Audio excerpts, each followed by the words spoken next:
Muling iginiit ng Pangasinan Provincial Disaster Risk Reduction and Management Office o PDRRMO ang mahalagang gampani ng wastong kaalaman at pagiging alerto tuwing may lindol. Bukod sa DACA cover and hold, dapat ay isaalang-alang din ang kinaroroonan kapag naabutan ng lindol sa loob o labas ng mga establishmento o sasakyan.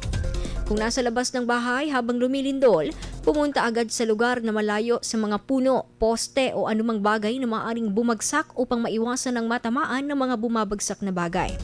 Kapag nasa loob naman ng gusali, pumunta sa ilalim ng armchair o mesa upang maprotektahan ang sarili mula sa mga bumabagsak na debris o gamit. Kung nasa matataas na gusali o kaya nasa loob ng elevator ay lumabas agad sa pinakamalapit na palapag kapag huminto ito upang makaiwas na matrap sakaling masira ang kuryente o sistema ng elevator. Hindi nirerekomenda ang pagbaba dahil maaari itong magdulot ng aksidente lalo na kung may pagyanig pa. Giit ng tanggapan ang pagiging handa ng publiko at pagkakaroon ng sapat na kaalaman sa panahon ng sakuna.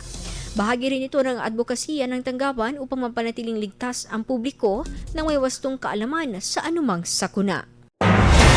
IFM News. IFM News. IFM News.